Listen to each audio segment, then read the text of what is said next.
A TB on Ramses again is a hero that. Alrighty, Oh, here I we know you're go. excited at this. I was just playing Phoenix last night. The hero is pretty good, as well. Pasha loves playing him. Loves playing Phoenix. The strength of this hero versus Terrorblade is in the laning stage, while Terrorblade is really squishy. He has a lot of armor, but Phoenix doesn't care as most of his damage comes from his dots. Rubik isn't really a hero that you have to care about as Phoenix. He can lift you during your dive, but overall in the laning stage, there are many other heroes that are much more painful to deal with, while Rubik is just a Rubik. He doesn't really matter that much. Nyx Assassin plus Phoenix, that lane already looks good versus Rubik plus TB, and VP should have a solid off lane. And Phoenix, like when you give him a solid start versus a Terrorblade, if he gets decent levels, like he can actually burst him down. Well, not burst him down, but burn him down over time, uh, very easily. Hmm. No It is a surprise. core Phoenix. I don't think it's gonna be a Nyx tree, by the way. Most likely, yeah. No surprise that the gym nut is obsessed with a hero that causes you to feel the burn. But it's very like it's a very good Phoenix game. It's a very good Knicks games we already highlighted, and this is, I mean, you look at this right now as Team Empire. You going, okay, what kind of initiators or cores can we pick that do not have AOE's? Because that's the big problem right now. You mentioned that a lot of heroes in the current meta are countered by Knicks. Is it because there's this really big focus on AOE potential in the laning phase and beyond? So easy spike carapace, basically. Uh, I mean, Nyx Assassin versus these heroes with Spike Carapace doesn't really do a whole lot, right? There aren't any big AoEs that are gonna hit you besides Fade Bolt per se. You got the clap and the fade ball are the big Yeah, ones. it's not great. It's not your 100% Firefly or something like that. However, this Team Empire's lineup right now is looking really strong. Vengeful Spirit is decent. Terrorblade is decent for Team Empire. They took away Ramsey's Terrorblade, they took away Vengeful, but what they forgot is to ban Morphling. Morphling used to be the go-to hero when it comes to countering Terrorblade, and Morphling is right now one of the top contested cores in the game overall. Um, as you can, it's very hard for teams to deal with Morphling, as his biggest weakness before was the laning stage, as you needed mana for your attribute shift. It wasn't really easy to lane him. Right now, Morphling is one of the strongest laners one on one. So you can put him mid, you can put him safely, and I believe that they're just gonna do what fits the game the best. And NoOne can play it. Ramses can play it. With I believe they played Morphling with a lot of success recently. So they also got that good matchup versus the Terrorblade, and this Terrorblade is going to have to itemize already in a very passive way to deal with the Phoenix and with the Morphling. He's going to need that early BKB too. Food for thought, Liz. How about for Team Empire? Because they got a little bit of versatility in where things could go right now. How do you feel about like a Clockwork pick here? Because it like deals with the Nyx and Oracle really well and breaks up the fight pretty nicely for Empire. Yeah, that would be great, but they need a mid, I Could you believe. not run like? Do you not think Venge has the potential to be in the mid right now? Or do you think it's too weak and it has to just be played as this support role? It has to be a support because you're playing versus a Morphling. Like Vengeful mid wouldn't really work.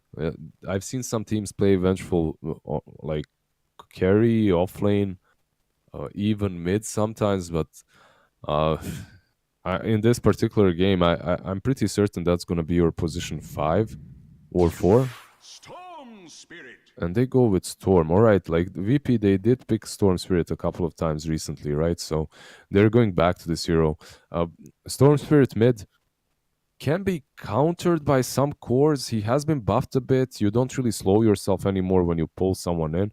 But at the same time, the hero's weakness is that laning stage. It was always his weakness. So this gives Team Empire an opportunity to pick something that's good versus him and perhaps roll out of control before Storm and Morphling can catch up. Like this last pick Storm does let me see some cracks in Virtus.pro's draft, and that's the greediness of their lineup.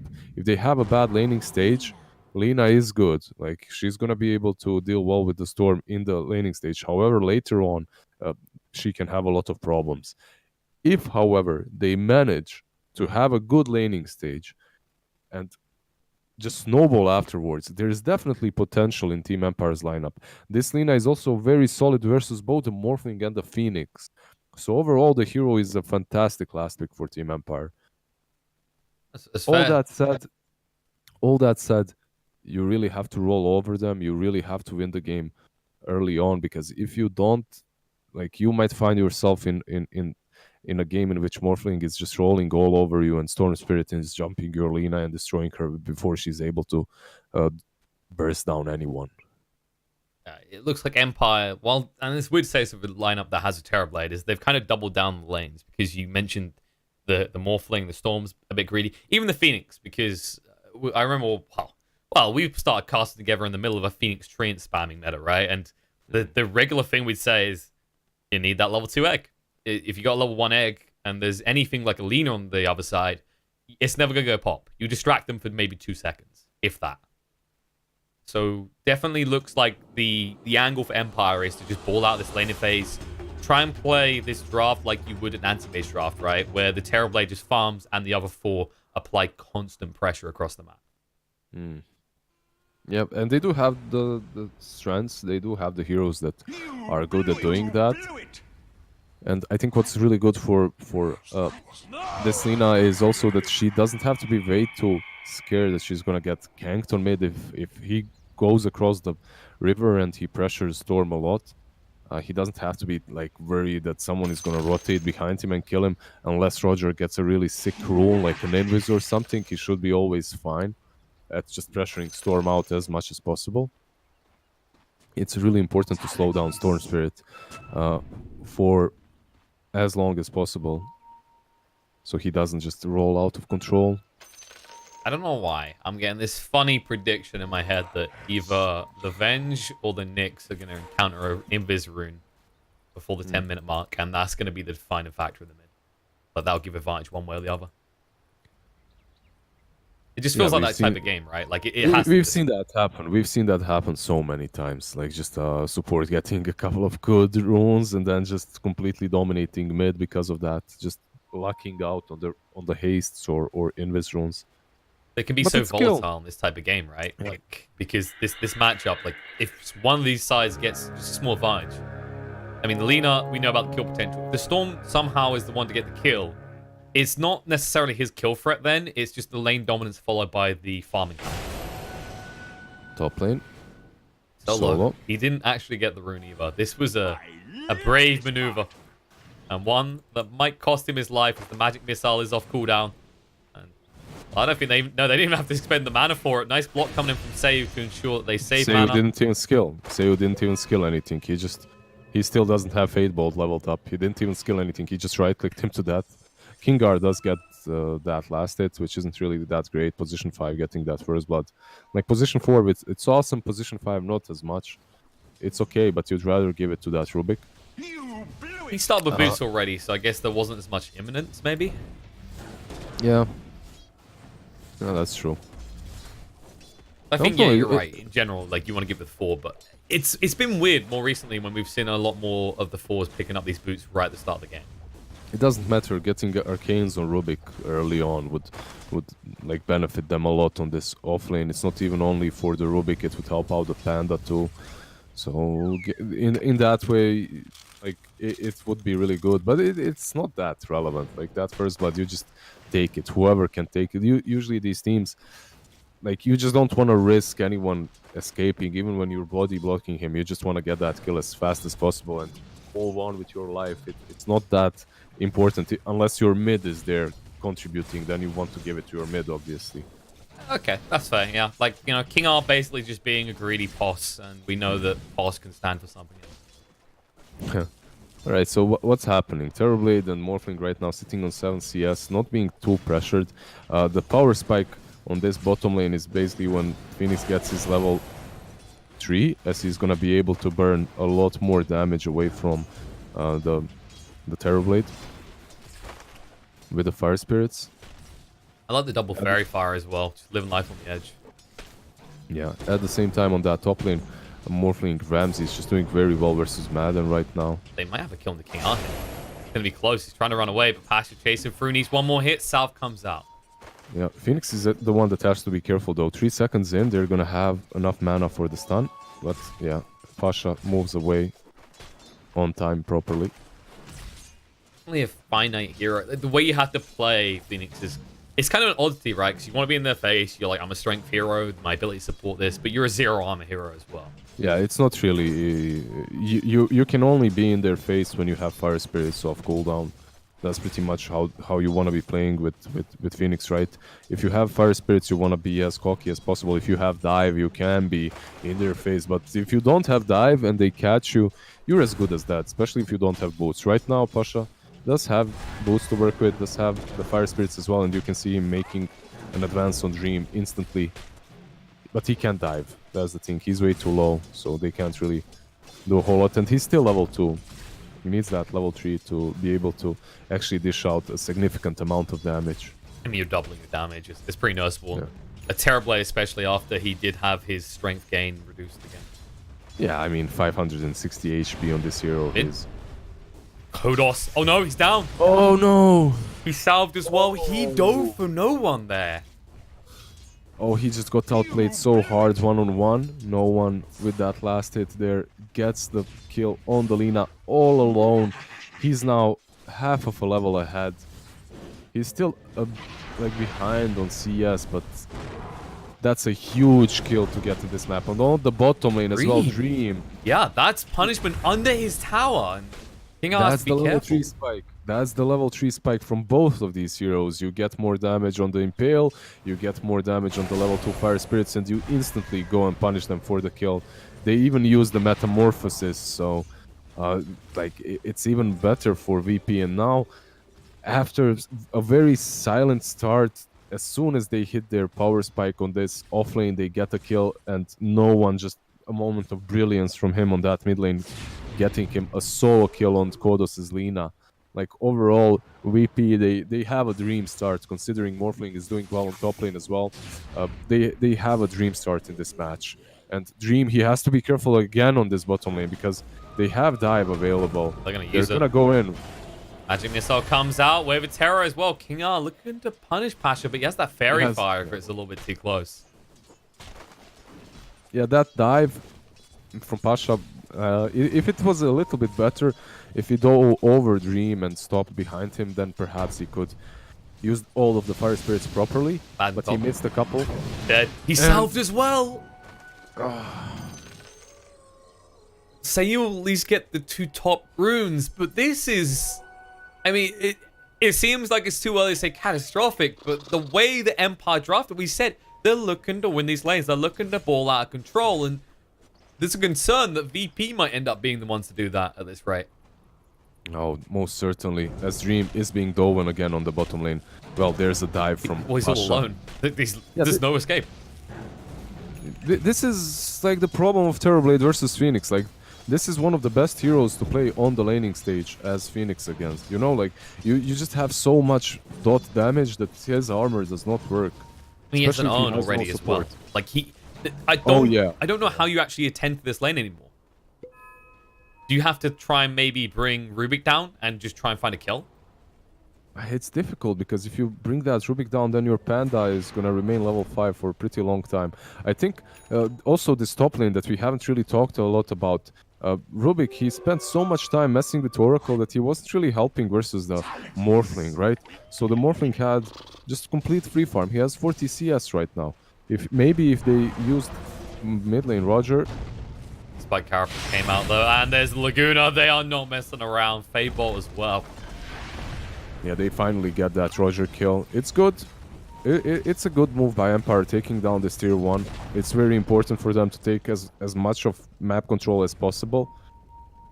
Considering Terrorblade is confined in the jungle, he's gonna need a lot of space.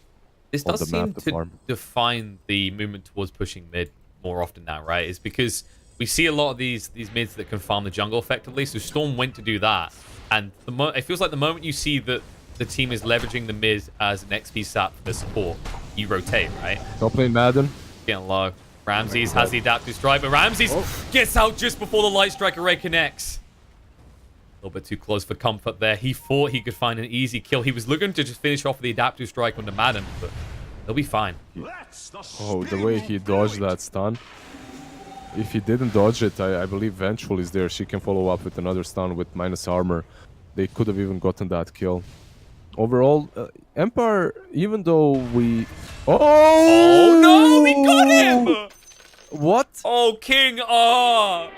The wave King of R, terror, indeed. level 3 was enough. I think he just got level there. Did he get a full level 5? Even if it was level 2, right? You're a Morphling on no HP. Morphling was on no HP because Oracle was using Fate's Purifying Flames to try and heal him up as much as possible, which obviously backfired there. And it was all Solo's fault, and he pays the price for it. There you go. After Ramses does. I mean, there were some cute little plays as well at the beginning, because what they were doing is they were using Purifying Flames when he was morphed into Brewmaster and then switching for the heals. Meanwhile, bot lane, there's a strike on the Rubik here as Pasha commits the egg, and they might get the tower out of this.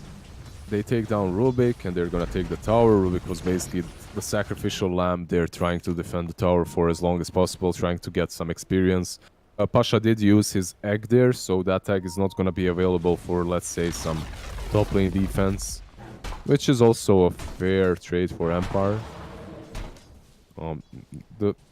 Pasha is having a great game, but he's still playing versus Alina. This hero at any given point in the game can deal with the egg, but at the same time, it's Alina. You have Storm to jumper, you have Nyx to jumper. Storm, come towards the top lane here. He might actually go and defend top. They aren't pushing hard enough, and just have a look at Madden's XP. They actually can't commit to that push because of how close he is yet so far from level 6. Minute 9. I mean, he's had worse times. Like that last game and the game before, I believe it was minute 10 plus that the offlaners got their level 6 because teams kind of just focused on preventing the offlaners from having anything on those lanes. This time around, they're doing a little bit better, both Madden and the Phoenix. Obviously, Phoenix doing great on this offlane of Dire. He also has that Midas, yeah. Almost has that Midas. It's a good pickup. Earn into Midas is one of my favorite builds on Phoenix too. It's just like that. Earn helps you a lot in the laning stage, gives you that bonus damage, especially if you're having a good laning stage. That Earn makes you take down any hero, and then you can go into the Midas to scale a bit better too. With timing like this, there can be no complaint either. Mm-hmm. He's going to have it by 11-12 minute mark. Yeah, there it is. He's got enough. Mm-hmm. Was thinking about going for that greedy rune snatch, but you realize that Lina was down here. Now going towards the Lina. Light Strike Ray's been thrown out already. She might be in trouble. Throws it onto the Storm. The Laguna's not enough. They're going to move it now. The egg comes out. Vortex to lock the Lina down. Will get the kill. NoOne wants to go for save, who is in range of the egg. Just about gets out, though. Goes to the steal. Ends up taking the remnant. So I guess Rubik's going to go off and farm somewhere. Or is he? Pasha? Okay, he's committing close to Madden. Madden has the split, but it's too late. Pasha reads it perfectly. Is he gonna... Nah, he's not gonna tick out, right? Is he? He is? He's gone? Oh, right. That's the spirit. And that's the strength of this Phoenix return early on. He just deals with these squishy supports so easily. Like, this is a dream Phoenix game too. It's a really good pickup in this match. Like, versus the Venge, versus the Lina, all these heroes are just so tiny and squishy, and your burn is gonna be felt by them. Living up to expectations so far. Top lane. King Al has a swap. Roger's here though. Light Strike Array on the Morphling, and the damage going to be close. Fade Bolt gets it. Seiyu in range. Now the swap comes out into Roger. That's a bonus kill. Thank you very much, they say. The double stun will be enough to ensure they don't just get the Morphling, they get the Nyx as well. Yeah, Roger was sitting behind him, but I think the hero that should be sitting behind that Morphling is most likely the Solo's Oracle. Like, Nyx has better aggressive potential, while Oracle is the one that saves, obviously. Punish Lina now. Vortex jumping, coming in. Nice stun with the Impale. Koro still alive. Turns around Light Strike Ray and the Laguna. But nice use of the False Promise just in time by Solo. The steal. Seiyu says, okay, but I refuse to die now. The clap's going to come out, and Solo dragged towards his death. Keep the Storm alive, and now the waveform through. Ramsey's still going, wants to kill Seiyu, and he'll find it. Split comes out, but way too late to save the life of the Rubik, and Ramsey's, he'll just walk this off. Magic Missile Yeah, coming out, Storm Wave is of Terror. back. I mean, he can just morph back, and Storm is here. He's just waiting. He's wandering up, getting the max value out of the mana he can. And once They this want to split take ends, down Madden. yeah, he realizes it's too late. They're going to dive in, slow him up. Vortex drags back into the burn, and he will feel death just tickling at his feet. Yeah, he should have maybe backed out a little bit sooner. It was obvious that he's not going to take down Morphling, so continuing that pursuit was a little bit, you know, wasn't really the greatest play. Spirit. Roger is lurking around this Terrorblade, but he has no follow-up. So this is basically what I want to see from Roger. I want to see him moving aggressively across the map. Well, this time around he is spotted out, but he doesn't have Vendetta anyway. He doesn't Well, have a Oracle TP, is- so he yeah. needs to get out right now, actually. While Oracle should be the one that's sitting behind these cores and preventing them from dying. Shift the focus a bit back to Pasha. I mean, this seems to be like, I think we're talking about the Phoenix a lot. I know you love Phoenix, but it's a justified subject, this game, because he's been playing fantastically. All to the point, he just got level 10, so he has his GPM talent. He has a Midas. This might be an abnormal thing usually to say, but I think Phoenix at this rate might end up being the richest person in the game for quite a while by the 20-minute mark.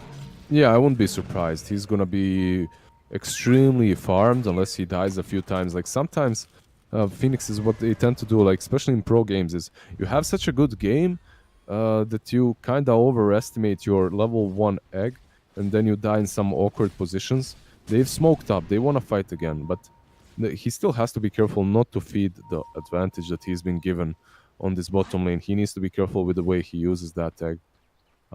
He's itemizing properly though. You're gonna have the Shivas versus the Terrorblade versus the Lina. Vengeful Kingar, just look at his positioning. It's so good. He's gonna break that smoke. That scan also scan them out, so they know exactly what's happening. And Yeah, just well, good positioning by Kingar. You can see that he's using Wave of Terror as well to scout out around mid. Good restraint from VP to back off at that stage. Like a lot of teams, you usually see them in that scenario as 5 men going towards that T1 tower. They'll feel the need to commit for it.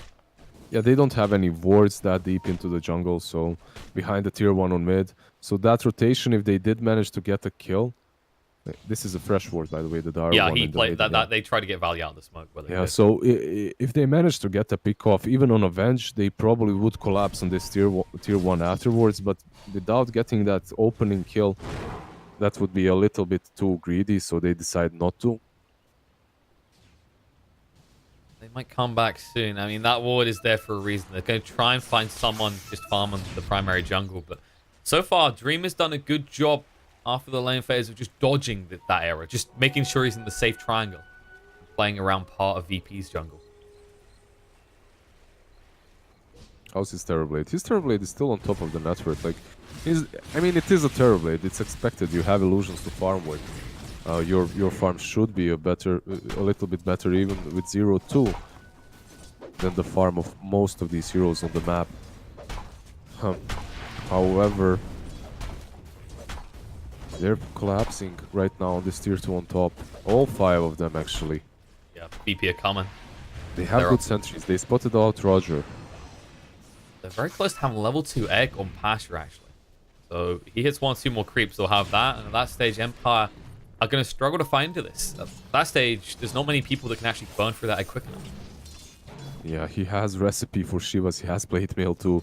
Man, I don't want to be talking about this Phoenix too much, but he's having such a good game. We don't really see Phoenix so often in pro games. Not On top anymore. lane, Roger. Yeah, he's pretty deep. Magic Missile's going to come out, have Vendetta for 20 seconds, and no Spike Carapace means that Kodos will get the kill with the Dragon Slayer. Yeah, it's a pretty good pickup for them. A nice kill. They're pinging out Pasha too, but it's hard to approach him as he has this ward. They think, like, Lina is thinking, alright, I'm sneaky. I'm gonna get him with the night vision. But this lane ward on top lane from Dara just scouted her out, so she couldn't really get anything done. Have to be careful. There's going to be dive in. Egg gets dropped straight away. Kodos down half HP due to the adaptive strike. Uses himself, but when he comes down, he just sets up the stun perfectly. Bye, Lina. And now King R next on the hit list. He can't escape either. Feel that burn. Pasha. Yeah, that's instantly No a hesitation. mega kill for Pasha and a tier 1 most likely for them. They don't have creeps, so that makes it a bit more difficult, but you can see Roger rotating around the shrine, rotating perhaps behind them. Oh, nah, he's gonna go for Terrorblade, I think. I mean, he got a glimpse of him from the ward, right? Yeah, he did. Okay, but can they kill him before he sunders? He and NoOne? Nah, it looks like Roger is just gonna stick around mid a bit. No one's thinking about it, but I think you just focus on getting that Orchid complete first. I mean, you can toy with him a little bit, but Dream is hiding in the trees all the time. You, this hero, at this stage in the game, you have a clarity and just use your illusions to farm the waves. Yeah, he TP'd out too. There's a 4-man smoke coming from Empire. They realized, all right, guys, we need to do something. It's all on us. Like, VP have been making these movements across the map all the time. We have done nothing. Let's try and kill Pasha. Let's see. Gonna go for it. Light Strike Ray comes out. Huge kill for them there. 500 gold going the way of Rubik. They'll know that Roche is going on, but 40 seconds without Phoenix, and there would have been 30 seconds without Egg anyway. Yeah, he can perhaps buy back, but they're just not in position to fight around this pit. And because of that, that Empire smoke is gonna be like very good as they take down Aegis 2 18 minutes in. They give it to their Terrorblade that's building towards that BKB now too. Overall, once he gets that BKB, it's gonna be a bit harder for VP to take him down, as he's gonna be immune to the magic damage of the Phoenix, of the Storm. And speaking of this Storm, I mean, his Orchid targets are going to be diminishing because of that BKB pickup. I guess maybe, does it feel like Storm's, their actions are more predictable in terms of item builds than before because Bloodstone, it doesn't really get as valued like it used to until later in the game? Yeah, I mean, you can still go for it, but it's not as valuable as you said. He's getting that Orchid because they were in front and he thought perhaps he's gonna get it before these big pickup items come on the side of Empire, like BKB's Yules. Obviously, it didn't really work out, not so far. Zayu has his blink as well. He's picked it up. Not bad timing considering how this went for Empire. So big power spikes incoming from them, and on the back of an Aegis, maybe they can look to get out on the map. Just burn through VP's remaining out of towers. Trying to get rid of this mostly useless tower, but I guess with this many heroes here, they can try and force Empire back towards bot lane after they take this tier 2 top.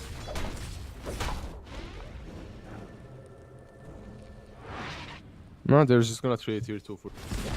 They have Aegis. It's not really that great for Empire, but the team fight of VP is very strong, even versus an Aegis. So they have to be careful. There's a BKB completed on Terrorblade. This also gives them another way of killing that egg off. Even a level 2 egg, I think TB at this point with Yasha BKB, he might be able to take it down with perhaps one extra hit from one of the supports or something. The problem is when you're playing versus that and you use BKB to take down that egg, like you're wasting a lot of your BKB timing on hitting one egg. And if you don't take it down, it's a disaster. If you take it down, good job, you wasted your whole BKB hitting one thing. And Then what are you doing to deal with the rest of them? You know, Morphling, Rain 3 and Supreme, and so the Storm. It's just basically Pasha is ticking the boxes, right? When you're an offlaner, if you're not dominating, your real question is, am I making the enemy waste a lot of time on me? And Phoenix is going to fill that box. Roger getting ready with a backstab as well. There you're hiding in the trees, though, because he has that blink dagger. I don't think they've seen it yet, either. The ping comes out now. The ward just about spotted him. They're going to go straight in. Seiyu is dead. There's no way he's going to escape from that adaptive strike. Moving across, ball lining in. They're stacked pretty hard. The burn's going to come through as well. And now Ramsey's committing pretty heavily. Rue's going to get low. They can't quite finish him off. They'll find the kill defense. They'll turn around. Rue Master no split comes out in time. And now Terrorblade instantly respawns and just TPs away with the BKB active. NoOne. He doesn't even die. He gets the kill on the Kodos. That attempt from Kodos there, he was shadow amuleted and he waited for Storm for the right moment to try and kill him, but he just doesn't manage to. And VP just style all over them, even versus that Aegis. They just did not care. They're just way too far in front and they take a clean fight. Nyx Assassin scouting out the Rubik. Then Storm and Morphling with the Lincolns and with these builds, they just ran all over them. Empire, I believe they just, like, remember what we said, they needed to have a good laning stage. They needed to be the ones dominating VP early on. They definitely did not need to be playing versus a level 15 Phoenix like minute 19 in with Shiva's completed Midas and an urn. Pretty brutal. I mean, it has been the story of Phoenix, you know? He's not the quiet hummingbird. He refuses to go silently into that night. Instead, he is just singing a victory tune for VP right now. And 1.6 AHP.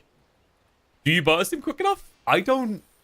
Like, if you do, the amount you have to commit is insane because you haven't got that magic damage burst to kill him straight away. And he has so much armor. Oracle. And you have Oracle behind him. Plus the Shiva's passive. So, like, how do you burn? Like, he has fire, he has ice. And I guess it's also like it feels like Empire maybe, would you say they're making a mistake in where they're fighting? Or is it just VP catching them in the perfect spot? Because that was a choke point, right? And you're talking about a lineup that has this Morphling, this Storm Spirit, and this Phoenix that can play around the high ground, the low ground so easily. Usually you want to take that spot as a team that has taken down Aegis, has taken down Rosh, and is looking towards fighting around the tier 2 mid and taking down the tier 2.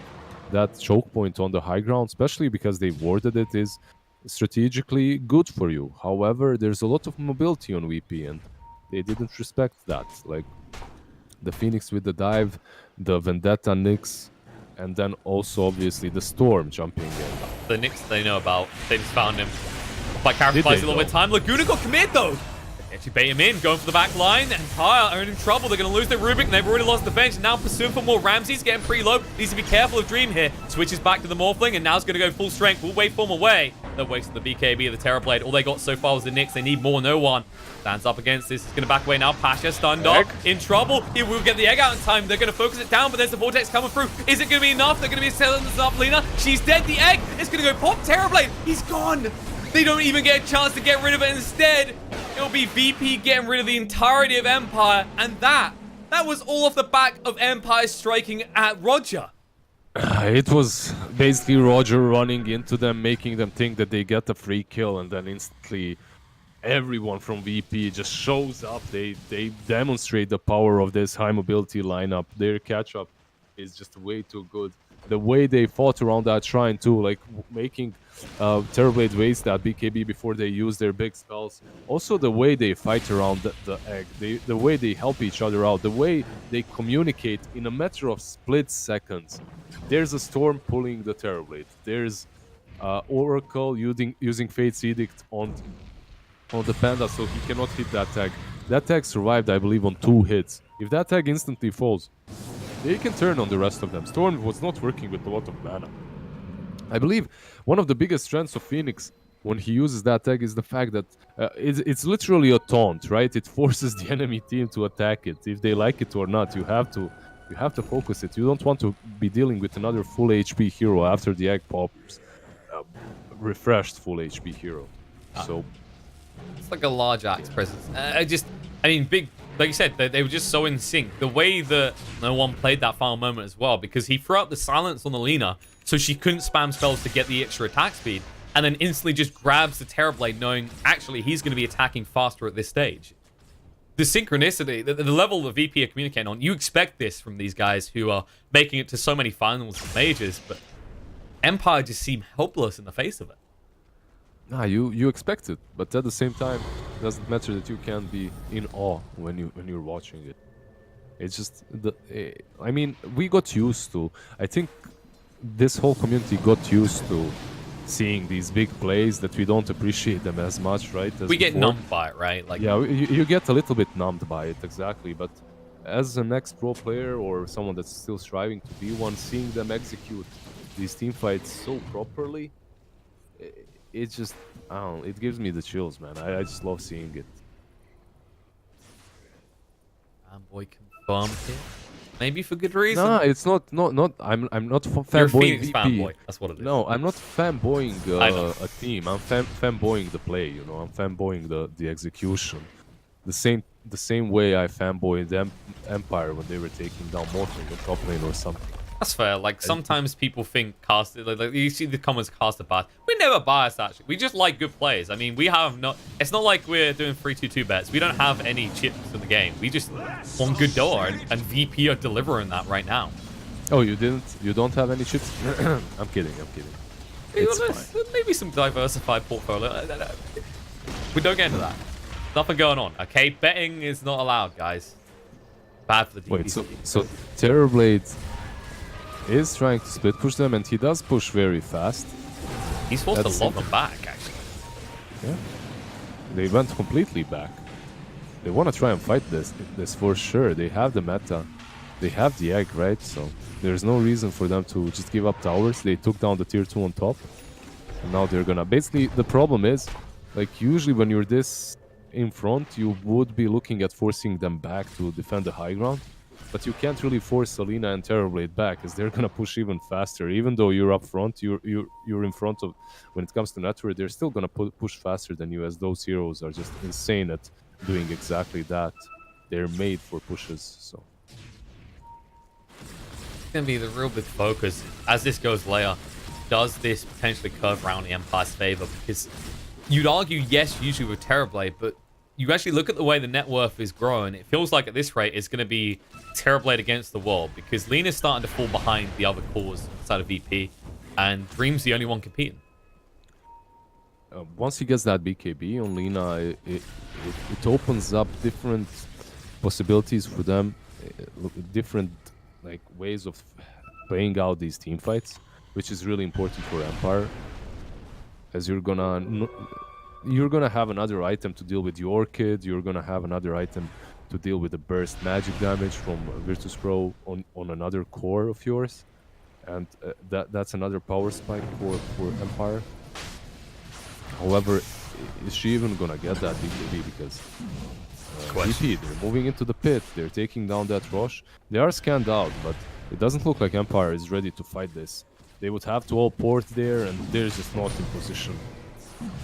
Basically gonna be 3v for VP as the lanes were pushed in, so it's not like the side Empire can find value elsewhere on the map. Nicely read by VP, nicely set up, and I think you're right. Like, is this game gonna last long enough? I mean, he's getting close to that BKB. I guess your big concern is this game's priority shifts, right? Because so far VP have been able to be in a scenario like we saw Nyx, where they can let Empire initiate first and react and be so potent. But once that BKB is online, you've got 2 magic immune targets on Empire. Does that suddenly change the priority? Does it suddenly become a case of whichever team gets the first jump is going to have the advantage? Not necessarily right now, as there's Aegis and Cheese on the side of Virtus.pro. Perhaps in 5 minutes, once that Aegis is reclaimed, it's going to be that way. But at the moment, VP, strategically, they're in a much better position. And it's a much easier game for them to play. As you can see, Storm just zipping in on Dream. Yeah, gonna punish him for that D-Ward, King R. He will die, and Roger was even there to ensure the stun control was good enough. Just in time for the runes. He didn't even see them, by the way. Nyx was not giving vision. Nyx was super far away, so he just zipped in because he knew that one of them is gonna be around that bounty rune, waiting for it to spawn. He just jumps in and he gets a kill. Was it a sentry they were dewarding in the river? Yeah, they were dewarding something, so...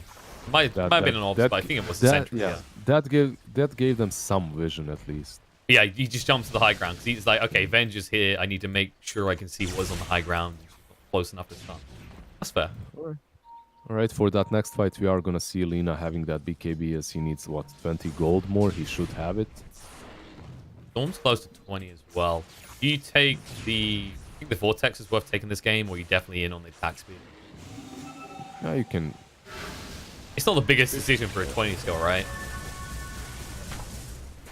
Like, compared to some of the level 20 talents we see in the game. For example, if you look at Phoenix, like, wow, stun or dive doesn't...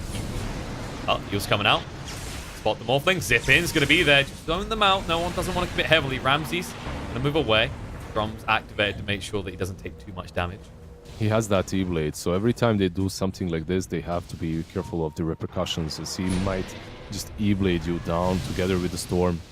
Getting pretty deep there. Magic Missile comes out. Light Strike Array follow up. Ball lining in. Silence onto the Lina. Gets the BKB. Can't use because the Vortex. They're fighting into this. The Supernova's going to go down. Dream with the BKB. Trying to back up. Will turn around the egg, but realizes it's just too tanky. They have to back away. They lose the bench. Nothing else, but the split's going to come out. Ramsey's BKB runs out. He'll move away. Cyclone onto the Phoenix in the meantime. They want to try and punish Pasha. They do lose their tier 3. Pasha. Still with the dive. And the Aeon Disc as well, as you said. They're just trying to pop that before they go for the stun, but it's a little bit too late. They're going to keep chasing. Split's about to run out. Madden is going to back up. A nice stun. Perfectly timed by Roger. He goes in pretty deep. Waveform through. Looking at the back line. Gets the Rubik. Buyback comes out on the bench. And now they're going to get the Brew low. Madden just burns up and dies off. Dream, no BKB to work with. He does have the Sunder, but he doesn't have a good target. Ramsey's moving deeper. Still has the Aegis to work with here. He's going to switch up from the Terrorblade form. He's just going to work on the melee racks right now. Things calm down for a moment here, as both teams have expended a lot of their resources. Yeah, you can see that Dire is respecting the burst damage from Empire quite a lot. Morphling is going in, but he's not going ham. So far, at They're least not respecting no one. The stun comes through. King R down to half HP. The Adaptive Strike gets the kill and save. Light Strike Array's there. Kodos taking a lot of damage. Will go down. Now they're moving to the backline. Dream. He goes for the Thunder play, but it doesn't matter. The swap across from King R will save his life, but only for a few seconds. They wipe the entirety of Empire. The whole base is exposed. BP are going to rip right through it as the GG comes out. BP secure themselves a spot at the MDL Disneyland Paris Major. Yeah, it was just a hard hill to climb for Empire. Yeah, they did take down that first game away from VP, but it's the VP's curse. They give you that first game and then they win after. Like they've actually won so many series in this fashion that it became a meme pretty much. Like they throw the first game. They warm up with the first match of the series. They kind of measure you up, right? They realize what you're made out of, and then they draft accordingly afterward. They win. Overall, this game, Team Empire, they had a solid draft. I don't think that it's only the draft issues that made them lose this match. I think Lina dying solo to NoOne on mid lane made it much harder for them to transfer from that early laning stage into the mid game, into the tower push, into the objective taking stage of the game. And obviously, NoOne 11-0, but at the same time, right by his side, Pasha 11-1-11 on that Phoenix. One of the best Phoenix performances that I've seen in the last few months, especially in the pro scene, if not the best Phoenix performance. Like they just dominated that Terrorblade on the offlane, and then he scaled just way out of control. It was too hard for Team Empire to deal with him, even though they did have this Lina to get those fiery soul stacks, right? To hit the egg. He never could do it. Kodos never could do it because he was always controlled by someone from VP. Overall, very well executed by Virtus.pro. Synchronicity just on point. And yeah, huge credit to Phoenix. You know, we don't often get to see games that are so solidly decided through that early mid game by a Phoenix. I mean, maybe this is just because we don't get to see too many POS free Phoenixes. You know, most teams, they focus it as a 5. Or they used to. Now, no one seems to really be interested in picking it. Except for VP here today, proving it still has a spot. Maybe we see more of it in the coming days, the coming weeks. But that does mean that Virtus.pro are through. They've made it to the major. Team Empire aren't out of it, though. No. There's plenty still to come. We've got 2 more best-of-3 series to resolve here today. Empire are going to go have a break. They're going to sit in the lower bracket final, seeing if they can actually secure the second spot for the CIS region. First up, we're going to have a different series. That's right. There's 2 very well-known teams that ended up in the lower bracket. They're a little bit angry. They think it is justified. They have earned that second spot. So, short break, and then we will return with Gambit versus Na'Vi. That should be something to watch because, you know, Gambit, they've been making some interesting surprises throughout the season. And Na'Vi, definitely a team that's been on the road to improvement list. I mean, they've been taking huge strides towards competing with these tier 1 teams. Oh, definitely. They're on the rise. It's going to be a very interesting match to watch. Well, that sounds hype to me, maybe to you too. I think we might be getting switched across on the channel, so I'll let you guys know in the chat if that is confirmed. That's what's happening. But be assured, there's more CIS dirt to come, and you don't want to miss it.